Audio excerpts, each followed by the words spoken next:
औरंगजेब बादशाह के असफलता के क्या क्या कारण थे बताएं।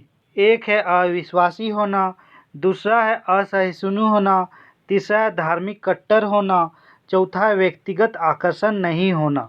सही उत्तर चुनें। ए है 1 और 2, बी है 3 और 4, सी है 3 4 1, डी है 1 2 3 4। तो इसका आंसर क्या है? इसका आंसर डी है 1 2 3 4 सभी, है ना। 1 2 3 4, ठीक है। औरंगजेब स्वभाव से ही अविश्वासी था। वो ना तो अपने पदाधिकारियों या ऑफिसर पे विश्वास करता था और ना ही अपने पुत्रों पर विश्वास करता था। परिणाम स्वरूप उसे अपने शासन के मुख्य कार्य स्वयं ही करने पड़ते थे या देखने पड़ते थे, जिन्हें अच्छी तरह से संभालना एक व्यक्ति की बस की बात नहीं थी, क्योंकि साम्राज्य बहुत बड़ा था।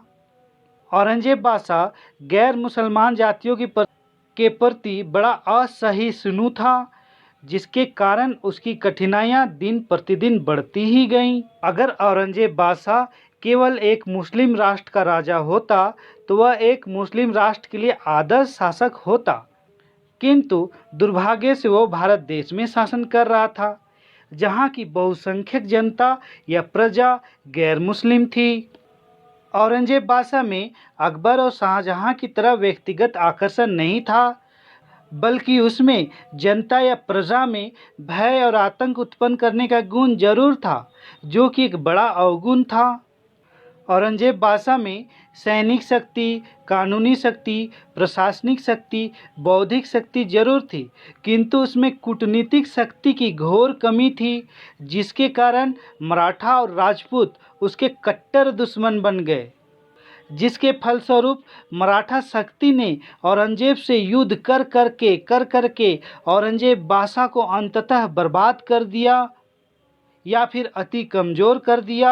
औरंगजेब बादशाह के बाद मुगल साम्राज्य अत्यधिक कमज़ोर हो गया और अंतिम मुगल बादशाह बहादुर शाह जफर को 1857 ईस्वी के विद्रोह के बाद अंग्रेज़ों ने बंदी बना के म्यांमार के रंगून भेज दिया, जहां उसकी मृत्यु हो गई।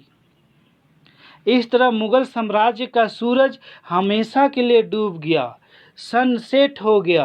तो मेरे प्यारे दोस्तों, औरंगजेब बादशाह के बारे में मैं नेक्स्ट क्वेश्चन और लेके आऊँगा, जो काफ़ी ज़्यादा इम्पोर्टेंट होगा। और लास्ट में मैं कहना चाहूँगा, if you like my teaching style then like, subscribe and share. और मेरे दोस्तों, अपने प्यारे भाई का सपोर्ट करिए, मतलब कि मेरा सपोर्ट करिए।